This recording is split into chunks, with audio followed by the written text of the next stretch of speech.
to fight cystic fibrosis, and it was just a gentleman. All right, we're live on Facebook. Ray, take it away. All right. I'm Ray K, and I guess I'm the moderator, right, Lenny? All right, let's start with the ladies first. A legend's with us, and really needs no introduction, but I will. First female MLB beat writer. Am I getting it right, Claire? Hartford Courant. Is that how you say that? Yes, sir. Okay. Yes, sir. Okay. Full-time beat writer. Full-time beat writer, New York Times, Philadelphia Inquirer, the whole thing. Winner of the J.G. Taylor Spink Award, first female, right, ever to win that.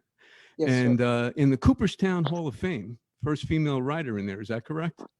Yes, we're honored to be on a plaque in the writers' wing of the Hall of Fame. It joins the broadcasting wing. And I will be there with bells on when Suzyn is on the broadcaster's plaque. Claire Smith.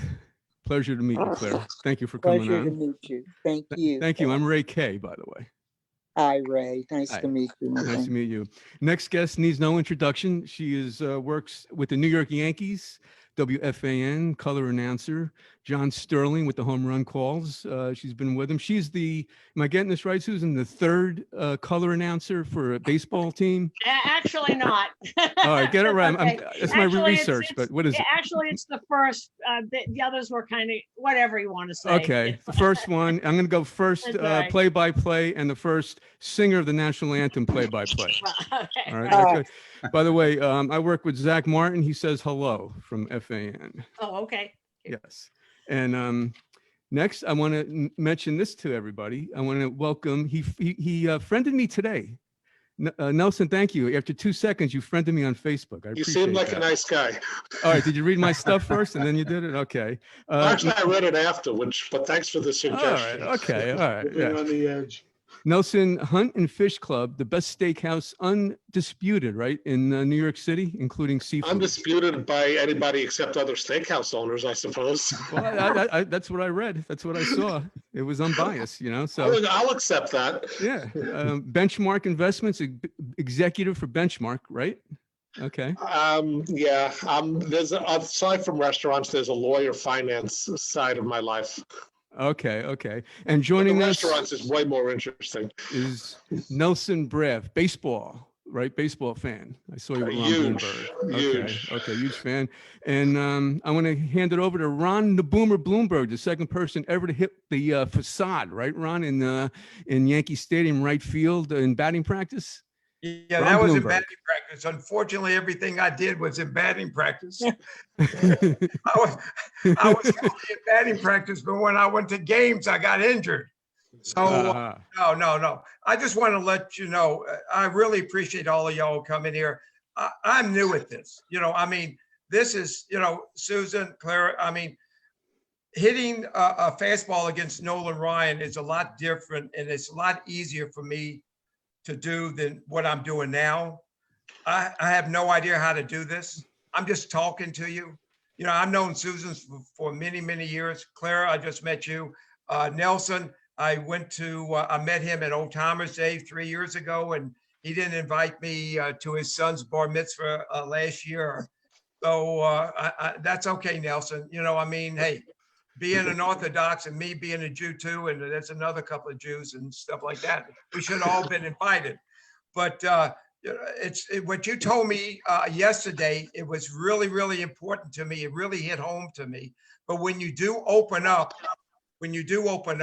next year, hopefully, I hope that you might say something to the fans out there that you are going to have a special day for the first responders and also for the police. And that's very important to me, because when this happens, I'm the first one that's going to be at your door to help you. So I just want to let you know that. When God willing that happens, Ron, I will absolutely let you know. Hey, Ronnie, you know about Nelson, this is not the first time he's ever done this. I had met him a while back and he hosted all kinds of charities at that absolutely gorgeous restaurant. And I took Claire there and that's how she met Nelson. Yeah. It's the most gorgeous place in the world. And Ronnie, I got to tell you this because you know what it's like when you're a ball player, you want to go to a restaurant. I got to tell you one quick story because I'm never one that'll call and, as they call it, pull a Yankee. Say, hi, I'm Suzyn Waldman of the New York Yankees. I won't do that. You probably did it. I never did. No, I did not do it. No. I knew Nelson was Jewish. I told him I was Jewish. He put me We're all right on. Jewish. I wasn't invited to the bar mitzvah either. So Nelson, I got to tell you this one story because I was meeting a friend of mine between shows and it was Valentine's Day and she was on Broadway and I met her and she said, oh, don't worry, I'll take care of the reservations. I know everybody. I said, okay. And we get to the place and that she wanted to take me and they're all sold out and she's embarrassed and there's no place that'll take us. And I pull out my cell phone and I go, just a minute, let me see if we can get into the Hunt and Fish Club.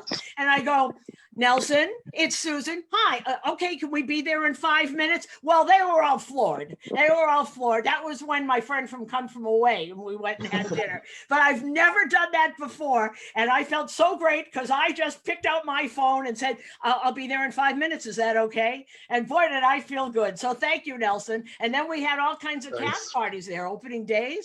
I got the guys from the Actors Fund to have special things. That's a gorgeous place. I can't wait till it reopens. Oh, it's best. Thank you, It's the best Suzyn. steaks in the world, big guy. Thank you, guys. Better than Sparks. I just want to let you know, better than Sparks. Well, that's your opinion, perhaps. Well, it is my opinion. It's good. It's Suzyn's too. It's Claire probably too. Well, it's Now what you much got more to than do a is call steakhouse. up It's Joe's. way You got to beyond a call up steakhouse. Joe's down in Miami and get some stone crabs up there. Well, he's got everything because I don't eat steak. I don't eat meat and I have fish. It's the best fish you'll ever get anywhere. So Really? yeah. And Ronnie, I even have a kosher steak on the menu. Well, let me tell you something. I don't know if you remember, I became real good friends with a guy who does radio as a Jewish broadcaster, Nachum Siegel. The name is familiar to you. Okay, but anyway, he took me to a kosher deli, Mindy's. He took me to Mindy's. Oh, Mandy's a good You've never place. been to Mindy's. Of Suzyn, course. you never, oh, no. Mindy's? Where is Mindy's. Mindy's? No, that's Mindy's down It's at on 34th Street. It's a deli. Yeah, kosher deli on 34th Street in Park. Oh, okay. Yeah, it's good. But she doesn't eat meat, but she could eat matzo balls and stuff. So, that's, All right. All that stuff. Hey, but what about Ron? Speaking of all of us being Jewish, how about when you went and you met Mr. Steinbrenner and you were talking, and I heard he told me you thought he was Jewish. I did. I know did that story. Let me tell you something. First thing I did, hey, I was coming off a pretty good year in 73, right? 72, I was coming off a pretty good year. So when he took the team over in 73, I said, oh gosh, we got a Steinbrenner. This guy's Jewish. This is great. I got Gabe Paul. Gabe never told anybody he was Jewish, okay? And I said, George Steinbrenner. I said, that guy, that sounds like Jewish. That got to be a Jew. So first time I met him, I said, George, we need to negotiate another contract, like that. And I looked at him and I said, no, this guy's not Jewish. So I asked, the funny part about it, I asked one of the minority owners was the guy, you know who I'm talking about, James Niederland. Niederlander. Okay, Niederlander, okay. And I asked him, I said, James, and his son was there, who now he's a big guy now. And I said, James, is he Jewish like that? No, like that. So I said, no, I couldn't do it. So they gave me $100 that year. They gave me $100 raise. That was, but let me tell you something. I know that you've been with George for many, many, many, many hundreds of years. But I still tell people, Seems like it, yeah. I still tell people he was the greatest owner. He was one of the greatest people I have ever met before my whole life. And he was a type of guy that as a ball player, a lot of ball players were afraid of him. And, but if you stick up for yourself, he loved you more than any, and you know that. I do And, indeed. if you just like, if he starts yelling at you, if you say, "Oh yes, George," like that. But you know, if you go into him hard, and he really respects you, and you know, and the Steinbrenners now from Hal and you know, and Jennifer and all of them, and you know, to me, because you know, I mean, I'm a different person. That you know, I was a player, and you know, he was wonderful to me. If you give him 120%, he'll give you 125%, and that's the type of guy he was. And I just need to jump in for 2 seconds. David Paterson's in the waiting room, so I will be admitting him, former governor of New York. I also owe Ms. Smith an apology, Claire. You were telling a great story about Don Baylor before we went live, and I cut you off because we had to go live. So I'd love to hear the rest of the story, or if you want to start from the beginning. Well, Donnie came out of Texas, and he had a scholarship offer from the University of Texas, which was one of his boyhood dreams. He played football as well as baseball down in Austin, Texas, and he was the first African American offered a scholarship at U of T, but he was also being scouted by baseball bird dogs. And the Orioles scout who wound up signing him came to the family and asked Don rather bluntly, "Do you want a career or do you want a limp?" And Don chose the career. He started in '67, and I believe his last year, he made it into the 21st century in a baseball uniform for sure, before the limitations of his multiple myeloma made it difficult for him to walk. So he had quite a career, but I authored his autobiography, and we talked a lot about you, Ron, because that was an amazing class of draftees in 1967, and he spoke of you highly as the #1 draft pick. But that class included, let me off the top of my head, Bobby Grich, Ken Singleton, Jerry Royster, both Ralph Garr and Dusty Baker for Atlanta. It was an all-star draft, and it was. you, sir, were the head of the class, as they say. Well, I was ahead of the class for a short period of time, but unfortunately, when you get injured, you can't perform, and you can't perform up to your ability. So Don was very, very lucky, and Don really did not have any major injuries, I don't think. And he had just an unbelievable career, but more than a career, he was probably one of the finest human beings I've ever met, because we used to go out to dinner. He was in Bluefield, and I was in Johnson City, Tennessee. And we used to, of course, you know, take bus trips to Johnson City and Bluefield, and we used to go out to dinner all the time. And at that time, there was a lot of good ball players on the Baltimore Bluefield team. I think it was John. You know what? I think Johnny Oates was on that team, if I'm not mistaken. Maybe it was a year after that. But we used to go out to dinner, and Bluefield, West Virginia, is a coal mine town up in nowhere. And we used to go out to dinner, and unfortunately, after ball games, when we played, our games were over with probably around 11 o'clock, and everything was actually closed. And he had an apartment up there. I don't think he was married. No, he was 18 years married old. at the time. No, he was 18 years old, and I was 17 years old. And we became very, very good friends. And when he came to the Orioles, I used to go out to dinner with him when he played for the Orioles. And he was just a fine human being. And I'm so happy that he played up in New York. The fans in New York loved him. And, he had a great career. And I just, like you said, you miss him and I miss him. And, unfortunately, there's a lot of players, and people don't realize that baseball is such a small fraternity. And when somebody passes, like Lindy McDaniel, Suzyn, Lindy, I played with Lindy. We got him from the San Francisco Giants.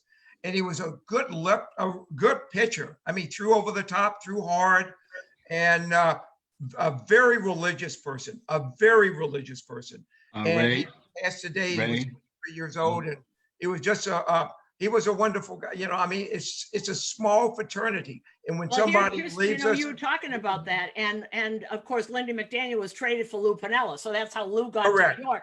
But the other thing, when you were talking about different names, how everybody is connected, you mentioned Johnny Oates, and my mind immediately goes to Buck Showalter because Correct. he wears that number because Johnny was his first manager in wherever, Oneonta or wherever they were, and Correct. so everybody is connected. Don't forget Donnie with Boston either. And Oakland A's, there isn't a person in the world who didn't like Don Baylor and didn't love him. And, you know, Claire mentions Dusty Baker in that class. There's another one. I mean, is there anyone on this earth that doesn't love Dusty Baker?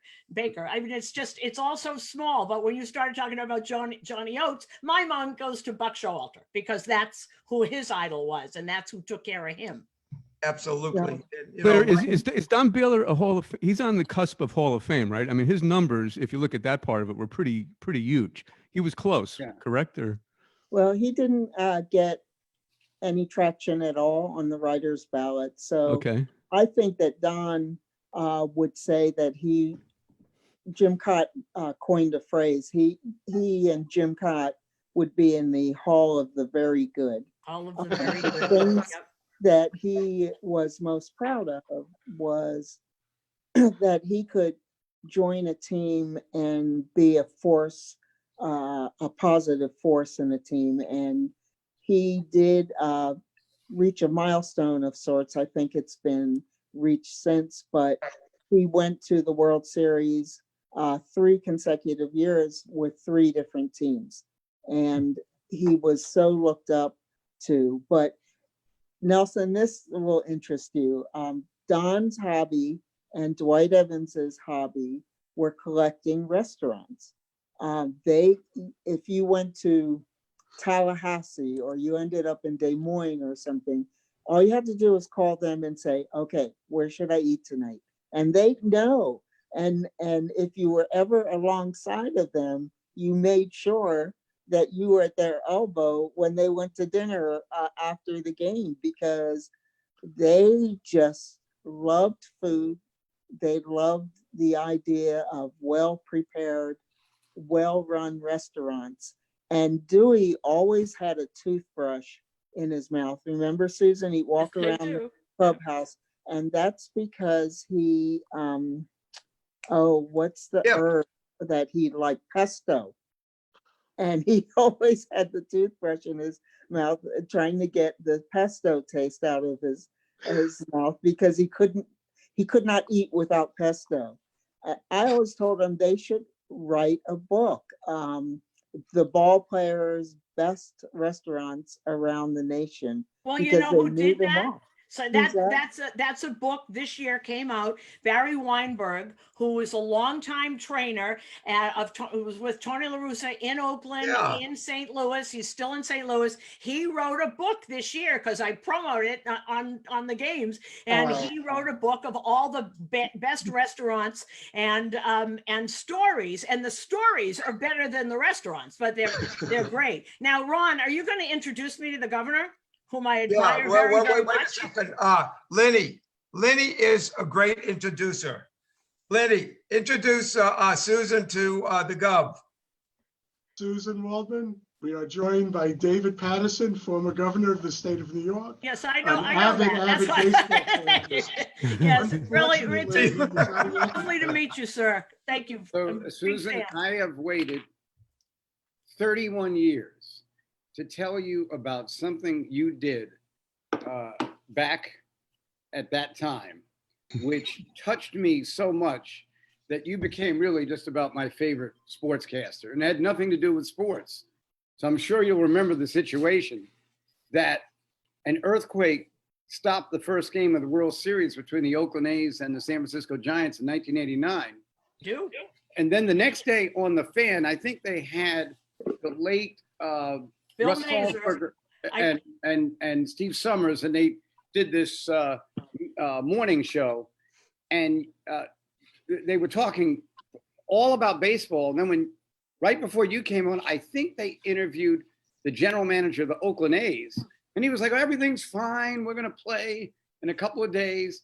And you came on and said, I can't believe that 60 people got killed in an earthquake. Fires were started. People lost their homes. And you all are talking like it's a party was stopped and it'll start up again. And I just thought that was so sensitive to the situation around you that I just never forgot that you did. And Claire was there too. That earthquake made my career because I was in the upper deck of Candlestick Park when it started to shake. And for some reason, my phone did not go out. So I was on the air describing the earthquake back to New York, and then got back to the hotel 3 hours later or whatever. And I remember it was the late Bill Mazer, and he was talking about how you have to play the game. And the time you're talking about, you have to play the game because we played during the war, and it's never been. And I went bananas. And I remember saying, well, the difference is they did not bomb San Diego, and so let them, and I remember exactly what I said. I said, can we please let them bury their dead and move on with their lives and try and get together? Claire was there. Claire was with me, and I slammed the phone down. I do remember that. Wow. And all of us, we ended up doing city side stuff. I fell in love with that city. Claire and I were together out. There were lots of stuff that happened there, but you had to love the people of San Francisco.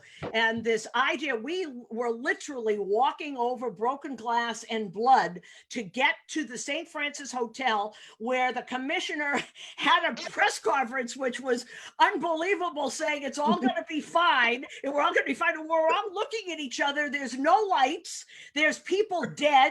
I hitchhiked out to the Nimitz Freeway where I met Dave Stewart. That's how he became my friend, because Dave Stewart had a generator and he was making coffee for the policemen. Wow. And cops were telling me to see that piece of steel.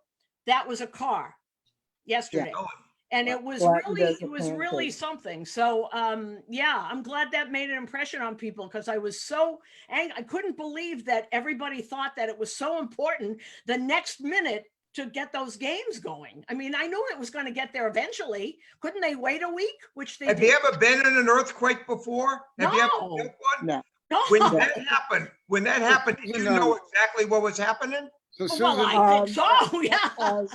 I was up in the upper deck as well, a 3-deck stadium. And I think there's a subway train barreling in on us. That was the noise. Yep. And then you lurch almost a yard to one side, a yard to the other. I was right behind home plate. I had friends in the football press box. Oh, that was a scary place. And they were down the third baseline. So when they lurched forward and then it snapped back. But when they lurched forward, they were literally looking down at the people in the stands below them. And then it snapped back. It was when Really? it started, you do know, I was in that upper deck there, and the first thing you see is you hear a noise, and you saw there were those flagpoles, and they had wind socks on them. And I remember seeing one guy was putting up the wind socks on the top of the poles, and he was holding on for dear life, and it's going back and forth like this. And I remember the televisions where we were moving, and you know what I remember thinking? I said, we're going to be okay. It's all going to collapse, and we're going to collapse onto people. So we're going to be okay. But that place, that's where you want to be in an earthquake, because that sucker's never coming down. I mean, that was amazing. They had retrofitted it to make it earthquake proof. And how Candlestick reacted was it shedded a lot of its outer skin, but that recent retrofit saved countless lives because it did exactly what it was supposed to do. I joined with 3 other reporters, and we went down to the epicenter, which was in Santa Cruz, where a mall had collapsed, where houses were on 45-degree angles. The whole town people, all of the townspeople were living in tents in the park in the center of town because their homes were not safe. And they were literally going into the mall as far as they could, looking for survivors or looking for the dead. And as the search dogs and the police officers, we interviewed those men and women. They were exhausted. They were maybe 3 days in, and no help had come from the outside. So we were talking to these gentlemen. One gentleman had just moved from Florida. So I asked him, what's worse, hurricane or earthquake? And he said, oh, an earthquake, because you don't know it's coming. You can run from a hurricane, you can run from a tornado, but when the ground moves under you and you have nothing, no resources to protect yourself, that's frightening. So while we were talking to these folks, there was this tremendous racket, and we looked up and they were helicopters, one after another. The National Guard was arriving to help. And pretty soon you saw them disappear and they landed somewhere. And then you heard the boots on the ground. You heard them marching. And here they come up the street towards this collapsed mall with these exhausted police officers, first responders. And as they walked by the first responders, the military men, they just tapped them on the shoulder and told them, we're here, you can go. And they relieved them. It was one of the most inspirational things I've ever witnessed. There was a lot of that going on there. And I think one of the writers, Bob Clappish, wrote a beautiful story. The marina was on fire, and I can still read it and I can picture it in my mind, because people had different colored cards, and they stood outside their condos or whatever, just standing in line, waiting to get in. If you had an orange card, maybe you got 10 minutes. If you had a blue card, you got more, you could take things out. And one of the people standing in line was Joe DiMaggio. And you can just see this very elegant, wonderful hero standing in line like everybody else, very quietly waiting there with his card, trying to get into the building to get whatever they would let them take out. It touched everybody. It was just an amazing theme. Wow. But the people of San Francisco were so wonderful. You know, you'd go into shops and you'd say, you know, can I help you? There was a little French patisserie that I used to go to all the time. And on Maiden Lane, I can still see it. And when I walked in there that next morning, there's still no lights. And there was a woman, and all her coffee cups and all her little china and everything was all smashed all over the floor. She was just staring at it. And her son was there. And I said, can I help you pick things up? And we just picked up little pieces of crockery. And, you know, when they rebuilt and they did it, it was an amazing time. It was something that terrifying. I've never been so scared in my whole life, because it just comes out of nowhere and then it's gone and you don't know what to do. And there we are in a strange city. You don't know anybody. How do you get back? You know, no buses, no subway, no nothing. But you really get to see people and how they react in all kinds of situations. It was something.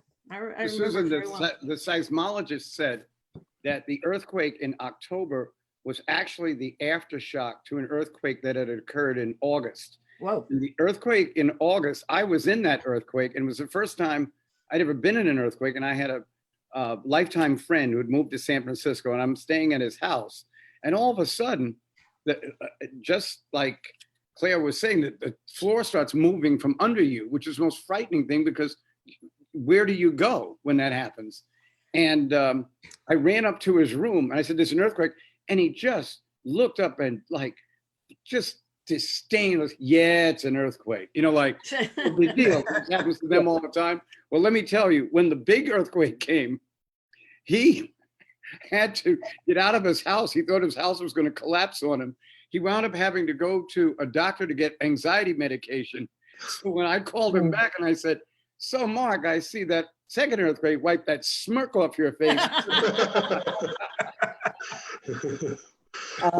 Governor, I was sitting, as I said, in the third deck, and there were a whole bunch of reporters from California in the rows right behind me. So after the movement and the noise, I turned to the great Mark Wicker, and I said, "Was that an earthquake?" And his reaction was kind of the same. Yeah. And they kept typing. The That's right. electricity didn't go out immediately, but when it did, they were looking at each other and they knew we were dealing with something pretty extraordinary. Yeah. Ron, But- can I, But- okay, sorry, Governor. Go ahead. No, I'm sorry. I was just curious. I'd like to ask the pioneer sportscaster or a pioneer writer. I know all the accolades, but how did you get into this? I mean, did you play sports, Claire, or Suzyn? Did you play sports as a child, or what got you into sports, and how did that all start? Suzyn? No, I didn't. I was going to be I came to New York to be on Broadway. I loved sports. I had my own season ticket at Fenway Park when I was 3. I knew Ted Williams and Johnny Pesky my entire life. It was always something that I did. I went to Celtics games and Bruins games and Harvard football games, and I just loved it. And it's interesting how you said, how did I get into it? I got into it and loved it the same way a little boy does. You know, my grandfather had my own season ticket in back of the Red Sox on deck circle. And I was watching games, in the 50s. And my first, and my father would take me to Boston Garden, and I learned basketball by watching Bob Cousy, Bill Sharman, the late Tommy Heinsohn, Bill Russell, and Frank Ramsey be coached by Red Auerbach, and Red screamed, and there was nobody in Boston Garden. Nobody went. There were 2,000 people. We all went to Temple together, and we all sat in Boston Garden and watched that. And I learned basketball by listening to Red Auerbach scream at the greatest 5 that was ever put on the court at the time. And that's how I learned unlike Claire, this was not an accident, but when I was getting a little older and was doing, shows, broad musicals and things, I was getting a little older, the music was changing, and the Broadway I came to New York to do is gone. It's not coming back. And so I had to find something else to do with my life. And one of my best friends was the late Ken Coleman, who was the voice of the Boston Red Sox. And I was always around the team and always around sports. And he said, I know this guy. They're putting together this thing. This is like 1986. And they're putting together this thing. I think it's going to be called FAN, WFAN. They got to meet you. You got to have women. And I always knew sports and loved and always wrote. And I went and met this guy and got hired to be the first update person, which I was not very good at. And then when people were saying, no, she's lousy, and then it became something else. Then it was, what do you mean I don't know sports because I'm female? What are you talking about? I know more than you. And that's how that happened. But there wasn't anything, hi, this is Letty. There wasn't any great moment. This is what I'm going to do, because there wasn't anybody. I never saw any women doing sports. So it just sort of happened. Suzyn, I remember you Celtic fan. the What do you update with Steve Summers, the first summer that the fan started, and he would talk to you about sports after the update. And that's when I realized how much. Do you know that they moved me to the updates thinking I would quit? The first update that I did, it was 3:00 in the afternoon, July 1st, 1987. And I hear one of the owners of WFAN say, get that smart aleck broad with the Boston accent off of my air in prime time. And so they couldn't fire me. So they tried to get me to quit. So they put me on the overnights with Steve Summers. And that became like a stepping stone, because Steve would let me talk. I'd sing the anthem at 4 a.m. to truck drivers, and it became something else. And Steve taught me how to put pieces together and all that stuff. And so that was, and then, you know what? I don't like being told, well, you can't do this. You're a girl. I've never liked it. I've never understood it. And so you just keep going, right, Claire? Absolutely. Absolutely. You hit them with knowledge and you watch the cynicism melt away. There's a very famous Yankee player who, in my first couple weeks on the beat, would not even respond to me, as if he couldn't hear me. It was like I was invisible. And I kept asking questions, and it never changed. About A week at 10 days later, he's sitting on the bench and I walk by and he just chuckles. And after that, he could hear me. I guess he decided that, hey, she's asking decent questions. She has some knowledge of this game, and he became one of my great resources, one of my go-to guys. But you had to pass test after test after test. My dad once told me, and I think this was in reference to our race, African American, but he said, you're always going to have to prove what you aren't before you prove what you are. And Suzyn, I know you know that feeling, because you just have to see the change in their expressions, in their eyes when they realize, hey, I'm dealing with a journalist. I'm dealing with a bona fide broadcaster with chops, or a writer with chops. And it gets tiring, but you have to keep doing it, because you know these are the little battles in the big war that you have to win in order to survive.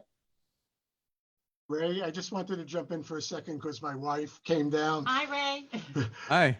She sees that we have like broadcasting and sports writing legends here, a political legend, a baseball legend, and she wants to say hello to Nelson. Hi, Nelson. Hi, how are you? We were there for my birthday, right? My Yeah. birthday, yeah. Yeah. Good to She see remembers you. last year, our birthday. We'll be there to celebrate another birthday next year. God willing, next birthday. Yeah. Thanks again. Okay, I'm sorry. Thanks. Nelson, why don't you say something about what you basically what you talking to me about opening up next year, and you're going to have the first responders and also Okay.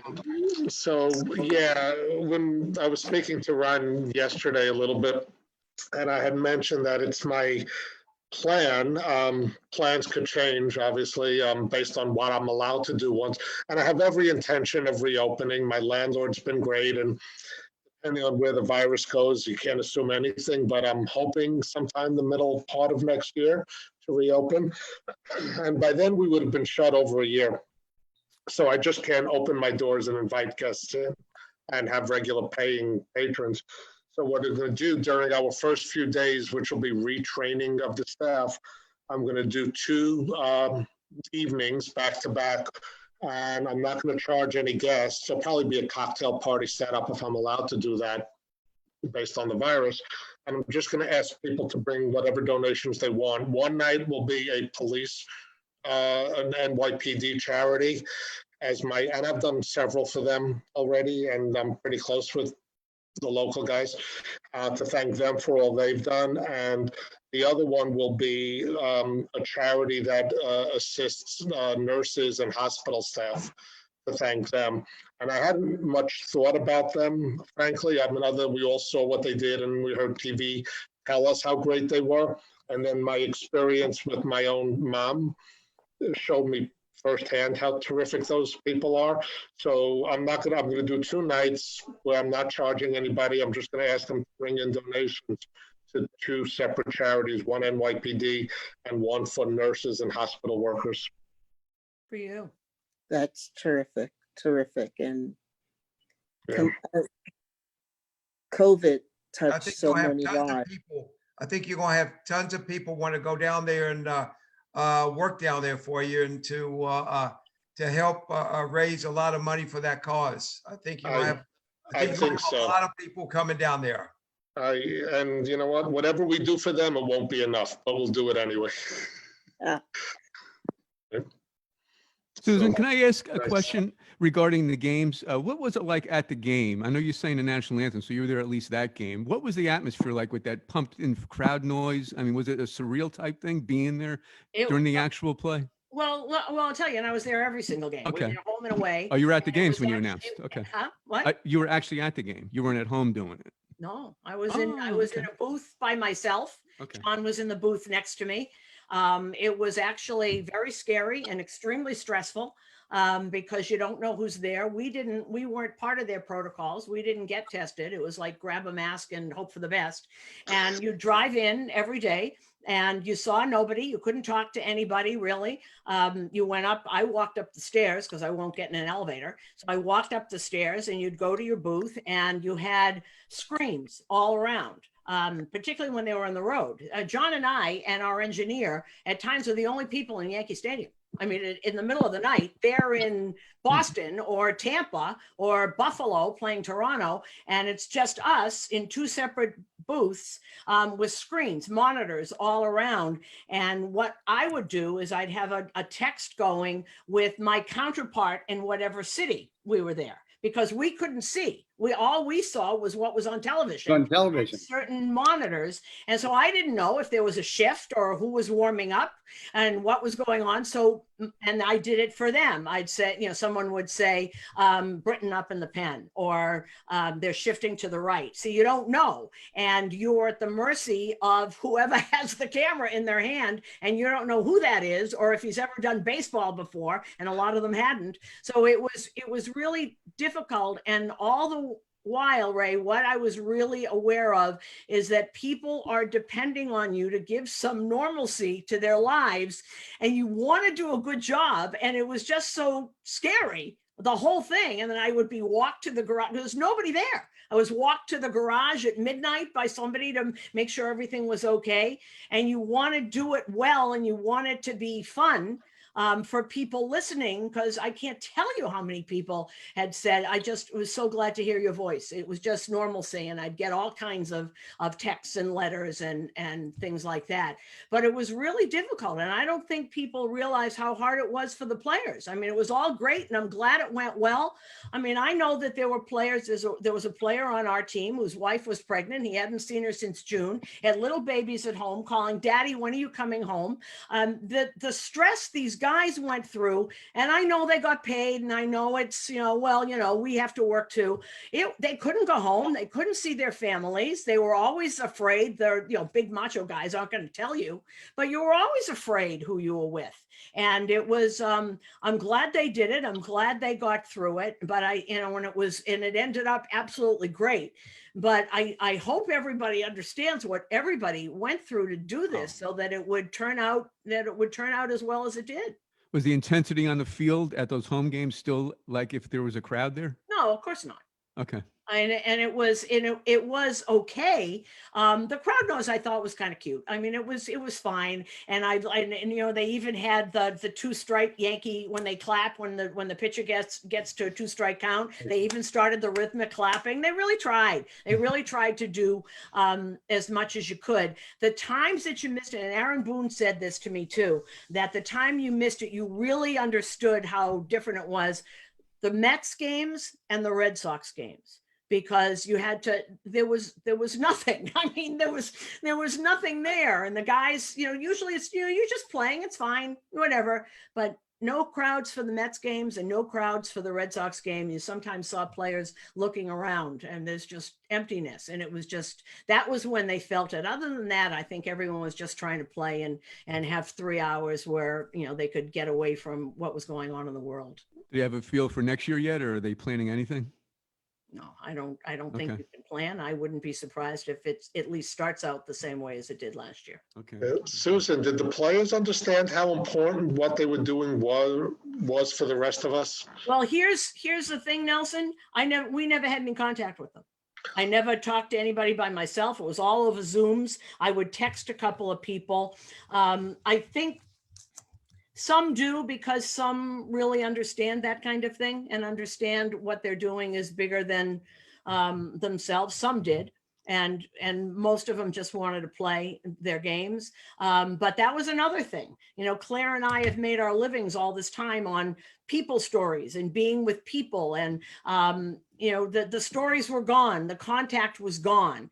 It was very, very odd. I hope it doesn't last for long, because it changes the coverage. It changes what fans understand. And you didn't see any great stories about people. They just weren't there. Because we had no With contact. one exception, Suzyn, and I think that this was something that you and I were very tuned into. And that's when the players, not the game, but the players paused because they felt they needed to have conversations in their clubhouse about social justice. And some of the stories that came out, the things we learned, how George Lombard's mother, George Lombard, the first base coach of the Dodgers, lost his mother when he was 10 years old, I believe, but he found out that she was a freedom rider and had been arrested. This beautiful, young, blonde-haired woman went down to put her life on the line, and how George now just embraces that and stood up and told his story, and how Mookie stood up and told his teammates that he couldn't play that day. He just couldn't make himself play. And Clayton Kershaw stands up and says, well, if Mookie doesn't play, we don't play. And this was, it wasn't something that was orchestrated by baseball. It wasn't opening day where everybody knelt and then stood and this and that. These were the players in a game that has precious few African Americans. These players paused to listen to the stories. If ever a reporter wanted to have access, that was the day that I would have loved to have been there to interview in the aftermath or the build up to what they did. And I was what, very proud of the game that day. and also, was there a more poignant or more emotional moment than Dominic Smith breaking down at that press conference? At that moment, you wanted to go through the Zoom call and hug him, and watching the players with him. There were a lot of stories like that. And Mookie, and even when the Colorado Rockies came out and said we should have understood, if Matt Kemp didn't want to play, we shouldn't have played. And it was the realization of what was going on and what was going to be bigger than the game. And, and I had found out through somebody else, Giancarlo Stanton, who gave, by the way, $15,000 worth of PPEs and masks and everything to hospitals in low-income areas in the Bronx, in Los Angeles, and in Miami, only to them, not just $15,000, just him, to all the places, and he didn't tell anybody. He just went and he did it. And I found out because when he was a kid, his parents were divorced, and where he got off the freeway to go to his mom's house, that was the exit where Rodney King got that awful story. So he knew it from that, and how he related it to his mother. Every time he was there, every time he went to see his mom. And those are the kinds of things that, I think we could have done a much better job with had we been there, not just baseball, but I that's all part of it. I mean, that's all part of this year. So anybody that says to me that this year didn't count, please, for them to have to get through this and what everybody went through, and to come out the other side with a World Series that was mesmerizing for so many reasons. I give baseball an awful lot of credit. I wasn't sure they were going to be able to do it, but more good came out of that than harm. It was great. Claire, may I ask your opinion on analytics? I'd really love to hear your perspective on it in baseball. I think analytics are needed. I think they add some perspective that you probably would have never gotten before IBM made the first computer. But I don't think it should be the end all. It should be one of the many measuring sticks. Dallas Green, who was just so dear to both Suzyn and myself, once said, you can't measure head and heart. And when you take away a manager's ability to use his instinct, go by his gut feeling, and if told before the most important game in the World Series that so-and-so is not going to face that lineup a third time through, and you make a pitching change and it turns out very badly for you. I think that not only should the manager go into the post-game press conference, but every Analytic single guy. Yep. analytic guy should go in with him. Why does the manager have to take the heat for what he was told to do? No ifs, ands, or buts. This is how we're going to go about this because the numbers spit out this afternoon, or the tarot cards or whatever say you have to do this. You know what though, Claire? You know what, Claire? In that particular situation, not only did they do that, but they didn't put see, if your head and your heart aren't in this, you take out Blake Snell because you don't want Mookie to face him a third time, whatever. The other part of the equation is the exhausted bullpen who had pitched Nick Anderson was done after the Yankee series. So you're bringing in these guys who have pitched now every day for a week, and you can't do it. They had blown out pitcher after pitcher all year. So it's not just that you got to take out Blake. Who's coming in? You could see when they came in, they were exhausted, and it was time. They had already gone through all that stuff. So, and I thought that in game 2 when they had, Davy Garcia out after the first inning, I even said to somebody after the game, the guy with the iPad should have to sit in that Zoom with Aaron Boone. And he's playing. That's what he has to do. Now, in Tampa's And you situation, also have to maybe peek out of the corner of your eye at Mookie, who's sitting in the on-deck circle getting ready to start that inning, having struck out twice in his first 2 at-bats, as did the second batter, as did the third batter. That's an amazing run that Blake was on.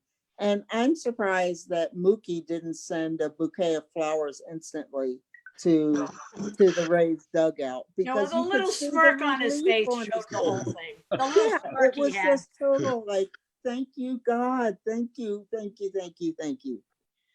The other thing is that, the third time around, and Ronnie, I bet you can talk to this because the pitchers in your day, I've talked to, Jim Cott will tell you, I wanted to face a guy the third time because by then I knew what he was going to do and I knew how to get him out. So they're taking it out of everybody's hands. I'm not saying every schnook, every number 4 or 5 guy, but if you've got Ron Guidry on your team, or if you've got Roger Clemens on your team, can you imagine going out and trying to take out Roger Clemens? They don't want to come out. No, absolutely. Hey, let me tell you something. You get Catfish Hunter. You get Mel Stoudemire. You get Jim Palmer. You get Bob Gibson. You get Lefty. You get Steve Carlton. These guys want to pitch at least 7 to 8 innings. The managers go out, and these guys, these pitchers won't even look at a manager. A lot of times Yeah. they won't even look at them. They said, it wouldn't happen like that. And these guys are, they used to pitching 120, 130 pitches a game. You get like a Nolan Ryan. It's a normality. I mean, he's going to pitch 140, 150 pitches a game. And, try to get these guys out. They don't want to get out. Absolutely not. But nowadays, the game has totally changed. And, I could not, and I'm just being honest with you, I could not have played in this type of game because I grew up, I want to break up a double play. I want to hit the guy at second base. I want to hit the guy at third base. I want to be like a Ray Fosse. If with Pete Rose going in there and knocking them down. I mean, if you didn't knock the catcher down, hey, you're going to be sent down. Hey, Steinbrenner, George will send you down to, and you never come back up. And that was a game of baseball. It's totally changed. It's totally, hey, it's, nowadays they don't look at the averages. It's a home run or a strikeout now. And that. I mean, it's a total different type of game. The strike zone is totally different. The pitchers, the 95% of the pitchers cannot come in. If they come in, people are going to look at them. And, you can't do that. Hey, let me tell you something. I used to hit behind a Reggie. And when I used to hit behind Reggie, he hits a home run and watches the ball goes over the fence. I'm going to get decked. I know that. I know I'm going to get decked. And let me tell you something. Nowadays, you can't, hey, majority of the time you can't even come close to them. But that's part of baseball now. Hey, the game has changed. And I'm glad that I played baseball in my era. And now now the game of baseball has changed and they play in baseball in their era. But I couldn't have played in this era. All right, Ron, I gotta ask you a question. the pitchers in your era that you dared not dig in against. One was Don Drysdale. And years after he retired, he met Don Baylor, who was hit by more pitches than any other player in history until Craig Biggio came along. But so they meet, and Don Drysdale says to Don Baylor, I would have had to hit you. And Don Baylor said, yeah, I know. And it was accepted. You knew what your role was. You knew what the other person's role was. You didn't have to brawl over it. Donnie used to say, as long as they didn't throw at my head, I understand. They were claiming their part of the plate. And he'd take the hit by pitch. And he did many times. Yes. He said the only time something. he ever rubbed was when Nolan hit him. Let me tell you something. I'm in St. Pete. I'm in St. Pete. I'm facing. I'm a rookie. I'm 18 years old. I'm sitting on the bench. Bob Gibson's pitching, right? Gibby's pitching. Okay. I'm sitting with Ellie. Okay. I said, Ellie, and Ellie knew I was pinch hitting for whoever. Okay. He said, if you swing hard, because I swung hard. He said, if you swing hard and if you miss it, he's going to drill you. And he's never going to forget. And thank God it was a 2-2 pitch. And the next time I hit the right field fence in right center field. But Gibby looked at me. He actually looked at me at second base. And I knew that he was, he was in the National League. But to that day, I had a baseball signing about 7 years ago. And he said, Blomberg, I knew you hit a double off of me. But if you would have got up again, I would have drilled you. That's the type of guy he was. Yeah. Hey, but that was baseball then. You knew you were going to get hit. It was part of the game. It was, you know what? It wasn't a fun part, but it was, you grew up like that. And you grew up, getting the guy at shortstop, breaking up a double play, and you come back to the dugout and everybody's giving you a high five like that. Then let me tell you, that's like hitting a home run. When you break up a double play and you get a guy on first base and the guy next time gets a base hit first and third and he scored, hey, that's how you play the game of baseball. That's how we got taught how to play. Well, now you got two generations who have no idea what that means. I've always wanted to ask you, Ron, who was your best friend in that Yankee clubhouse? Let me tell you something. Thurman. Munson Really? was my roommate. Yeah, Thurman was my roommate for 4 years. Catfish was pretty close. I was very, very close friends with Cat. Mickey Rivers. Mickey, of course, Mickey. Everybody's good friends with Mickey. Let me tell you, back then, nobody made any money. We had to go to the ballpark, and we used to drive over the George Washington Bridge with Mel Stoudemire, Fritz Peterson, and Roy White. And Elston Howard would come with us a lot of times. And those are your friends. Hey, you know about the Bronx Zoo, about all the fights we had, but that was great. People don't realize in 77 And I was on the disabled list. And people said, did you play in 77? But I was on the disabled list. I still went to the ballpark every single day. I still got therapy. And I used to see fights every single day, from Mickey to Reggie to from Goose to Cliff Johnson. Every single day there was a fight. There was a great fight. But you know what? Everybody had black eyes. Everybody got bruises. But when you get out on the ballpark and get on the ball field, we played baseball. I mean, that was a type of team that we had. Ron, We're brothers, okay? Everybody hated each other before the game, but we loved each other. But we played a game. And that's how it was. Hey, when we travel, when we took charter airlines and when we took commercial, there was always end up with a fight someplace. And, Ron, Kim NJ, what do you think of her? Kim NJ. Kim Ng. Kim Ng, is that it? Ang. Ang. Ang. Her That's name is Ang. Ang. No, Ang, like A-N-G. Ang. All right. Okay. Ron, go ahead, Ron. Let me hear your opinion on that. who I didn't hear you because I got muted. Kim Ng. Kim I Ng. unmuted Kim you. Ng. It's okay. What do I think about her? Yeah. I met her 20 years ago at Yankee Okay. Stadium. You knew she was going to be good. Okay. I mean, Cash loved her. And, you know, I mean, Jeter, I think Jeter got a star. And, you know, I mean, I don't know how you feel, Suzyn. And, you know, Clara, I don't know how you feel, but I think she's going to do an unbelievable job. She knows the game of baseball. It doesn't make a bit of difference if she's a man or a female. She knows the game of baseball. And she has a respect of everybody that whenever she goes out on the field, she has a respect. The name of the game is, hey, it's just like, you know, when you play baseball, it's not how many stars you got on the team. If you have chemistry on the team, you're going to win. Chemistry is the biggest part of it. The heart's the biggest part of it. But she has the it factor. She has, when she walks out on the, she demands respect.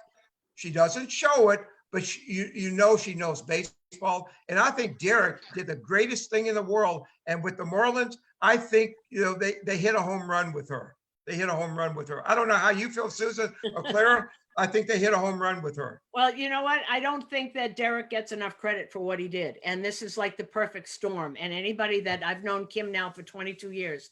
And by the way, Ron, when I was texting back and forth to people down there, Derek used that same word. He said, I knew she was a star over 20 years ago. Sure. And Kim Ng, not only has she learned every aspect of this game, she knows analytics, she knows heart, she knows it. When she didn't know something, she'd hang out with Stick Michael and he'd teach her how to scout and what they did. And all of a sudden she was going with Damon Oppenheimer, who was Stick's protege. Correct. And, you know, let's do this. And she went to the Dominican for a while to look at the academy they have She there. went with Swindell, right? And Didn't she go with Swindell? Swindell was Swindle? Well, way yeah. back she did, but she Yeah. went with, it was that whole group. It was, you know, most of it was Damon Oppenheimer and the scouts that went down Mark there Newman, to go. yeah. But she also, and she talked about analytics as a tool, and that's what it is. It's a tool, and if you have information, there's no reason you shouldn't use information. It should not get in the way of doing things right. And what they're building in Florida is going to be special. I mean, Claire and I mean, our favorite people are down there. I mean, Yeah. Derek Jeter, Don Mattingly, Mel Stottlemyre Jr. There's, you know, anybody that was a Yankee is in that organization. Yep. And it was a perfect storm for Jeter. And because he owns the team, no one can say, should we take a chance on a woman? Nah, maybe not. He owns the team. He's going to do what he wants. And by the way, she's going to succeed and she's going to be great.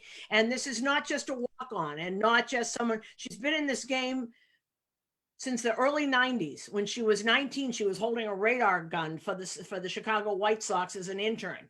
And when she beat Scott Boras in an arbitration hearing in 1995. And I remember the then GM Ron Schuler telling Brian Cashman, because Cash tells the story all the time, you should meet this woman. She just wiped the floor with Scott Boras and won that. And then she came to the Yankees and you just knew. As Claire said, she's very quiet. She holds everything close to the vest like good general managers do. And, you know, if you just keep hanging on, as long as you think you have something to contribute, you keep hanging on, because she did. And if I know she was thinking of giving up. She could have stayed in that commissioner's office for the rest of her days if she wanted to, but she went out for it one more time, and the right person was there. It's the person who hires you also. And Claire and I, we all have people that have helped us. And there it was. It came full circle. Let me Derek, tell you something. And this is not getting off the subject. It's just like you, Suzyn, you started from scratch. You started from scratch. Yeah. Clara, you started from scratch. Y'all become, you know, y'all become a hero to a lot of people. You know, I mean, y'all became a star. You know, Clara, you in the hall. Suzyn, you're going to be in the hall real soon. You know, you are. You know, I mean, hey, everybody loves you up in New York. And you know, I mean, I'm talking to two superstars right here. People that just started from scratch and worked their way from the bottom all the way up to the top. And that's what both of y'all have done. And you can see that. And when I'm at the stadium, Suzyn, and I see you with John, and you know, and people love you and they talk about you. And once I start doing the social media, they love you. They talk about you. And there's so many people that I've said that you're going to be on this Zoom, and they said, I love Suzyn. She tells it like it is. And I mean, she makes the game beautiful. That's how it is. That's how it should be. And that's what you have done for the people in New York. You know, you started from scratch. You became successful, not just successful. You became a hero to the people. Clara, you became a hero for the people. And, I never met you before. And, and I know that, from the bottom of my heart, and how, you talk about Don, and he was my brother. He was my compadre. He was my brother. I would die for him. And I started with him. You started with him. And this what made you. And, y'all should be very proud in what y'all have done. It's not, you don't want people just to give you something. You got to work for it. You worked for it. Y'all became successful at it. Y'all became not just good. You became, what is it? You became a hero. You became a role model for a lot of people. And, I mean, Suzyn, you started baseball. You loved it. You love sports. You love football, basketball, baseball, track, whatever. But you loved it. And, and if this is what people need to understand, you're not just thrown into a position and you just got the position. You got to work for the position. And you worked for the position. And you had so many people, you had the odds against you. You had the odds against you. I mean, and Clara, you had the odds against you. I mean, you worked. I mean, it was Dick Young. You were in the Hall of Fame with Dick Young, right? Yes, You were Dick. Is Red Foley in the Hall of Fame too? I don't know if you remember Red Foley, but anyway, it was Dick Young. It was Bill Madden, and and all these guys, and Red Smith, right? You started this thing, and and you should be very proud of it. And I'm the happiest person in the whole world to be able to speak to you, because I know about your your history. And Suzyn, I just known Suzyn for many, many years. I go up to Old Timers Day. I never listened to her, on the radio or anything like that. I know how good she is, because I know what type of person she is, and I know the people love her.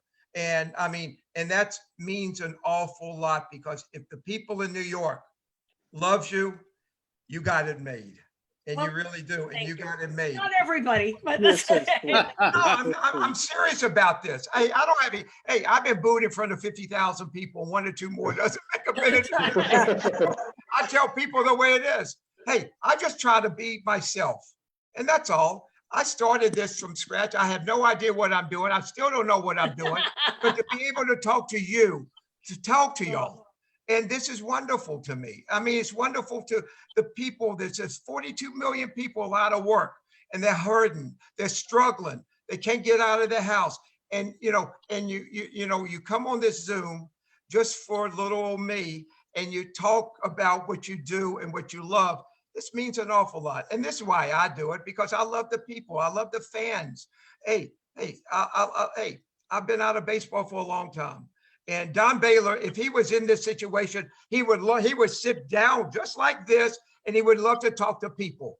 And that's what he would love to do. Oh, but you know what, Ronnie, and that's why, and what you got to understand, and is that it is people, and it is, the baseball particularly is something there isn't anyone I know that can't tell me who they were with and what they saw the first time they walked into a major league park, how old they were, who the team was playing, who they were with, and what happened. And that's the kind of thing. And, and I've said everybody is connected. We're all connected. I mean, and it's like you mentioned someone, which sets me off on somebody else. And everybody, it's such a small little world. Everybody has worked with everybody. Everybody knows everybody. And it goes on from generation to generation. And that's what, I hope stays in this game. I hope it doesn't come all computers, because there is something about, seeing Ron Guidry walk over to a Randy Johnson in spring training, the first time Randy walked into that clubhouse, and Randy Johnson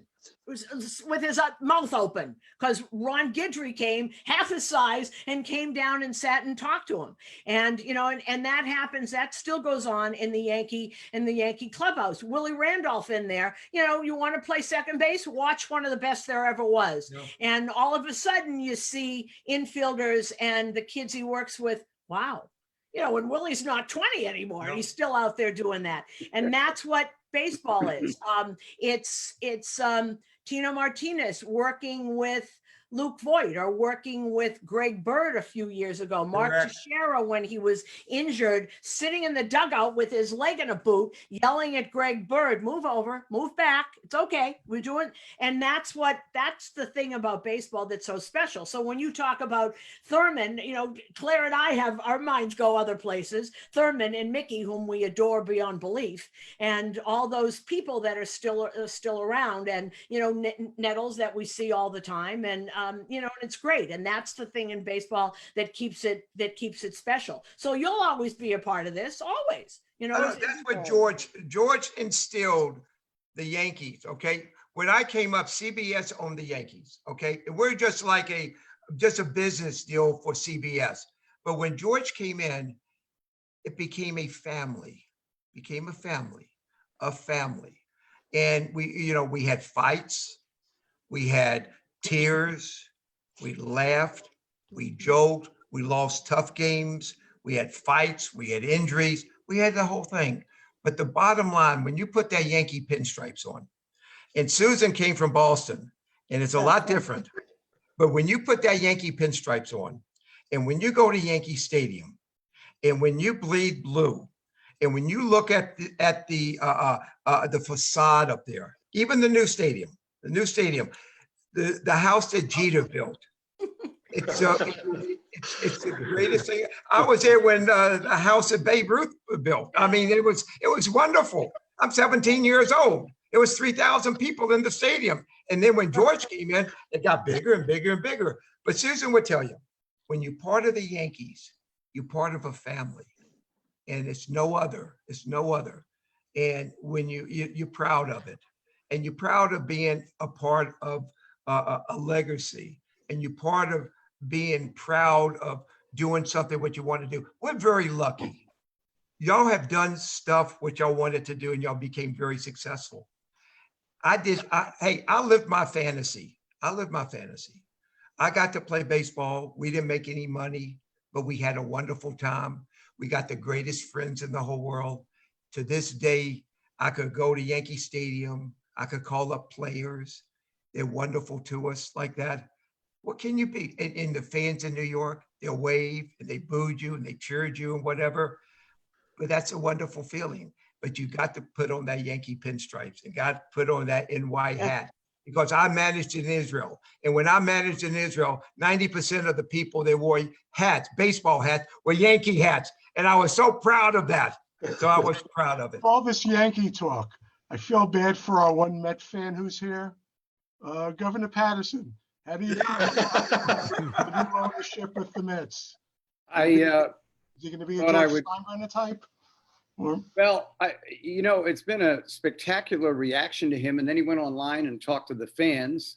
And it's been, really exciting, just the idea that the Mets will be allowed to compete now, maybe spend a little money now and then. And it's really exciting. I mean, up to now, most Met fans are in the witness protection program with me. That was as good a press conference I think I've ever seen. I No watched kidding. every second of it. He was unbelievable. And when he said, I don't need to make money, I make money in my day job. I'm doing this for the fans. And he's tweeting. He's out there tweeting, talking to players, talking to fans. No, we're not going to do this now. And he said, we're not going to spend like drunken sailors. And then Sandy Alderson goes on and talks about how Trevor Bauer would be great in New York. I mean, it's like he had a personality transplant. I mean, Sandy was giddy out there. Yeah, he wasn't like that before. Suzyn, I sat next to Steve Cohen at a lunch at a friend of mine's house in 2017 and did not realize that he was a stockholder in the Mets. I wish I could have that day back. I bet if you called him, Governor, he'd take your call. Yeah. I hope I so. still think it's one of the best kept secrets. But New York City is a nationally town. Always has been. Yep. Yeah, Brooklyn and the New York Giants, they more than held their own up there, and they're still mourning the Dodgers. I never understood why New York Giants fans didn't mourn as loudly and longly as the Brooklyn Dodgers fans have. But I've always viewed that city as a nationally town. And the Yankees were not rude guests. They lorded over their host, which was kind of, what can I say? The chairman of the board and Yogi and all those guys, they elbowed their way in. But it's a nationally town. So hopefully the Mets get back where they're supposed to be. And that's one of the prime draws in baseball in that city and in the country. Claire, I want to ask you, because I know we have to wrap up soon. I always wondered what you thought of this, and I like your top 3 impact players in MLB history. I put you on the spot. Impact players. Yes. Would have to be going in chronological order. Obviously, Babe Ruth. And then I'm going to skip ahead to Jackie. And oh man, impact after that. Who deserves to be mentioned in it? I'm going to go with it's a 3-headed player, Willie, Mickey, and the Duke. Oh, Great one. Okay. So, but Jackie and Babe Ruth, they stand alone on the top tier as far as I'm concerned. Because they changed the game.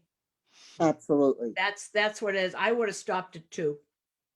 Yeah, it was really hard to think of the third person, Suzyn. Well, you don't have to, because he said think 3. You don't have to have 3. So there's no Mount Rushmore. It's only 2. There's no only Mount 2. Rushmore. I mean, to me, people that make it change, if somebody changes the game, Babe Ruth changed the game. Jackie Robinson changed the game. If there's somebody else that did it that we're forgetting, I don't know. I mean, there's a lot of great players, and then you can go with who's better than, which is different than most important. Well, we have baseball's first designated hitter here. That certainly changed the game. No, I screwed up the game. I And they screwed will up the never game. take that away from you. That you're part of history. I screwed up the game. But I changed the era. I screwed up the game. But Ron, you're 3. You're number 3. Okay, thank you very much. But it's let me tell you something.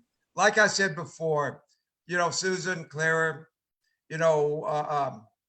Gov, Ray, and Nelson, it's been a great time with y'all. I mean, it really has been. And I know that y'all have other things that y'all doing and stuff like that, but just to do this and We're doing nothing. I'm sitting here with my dog. That's all. I want to do this tomorrow.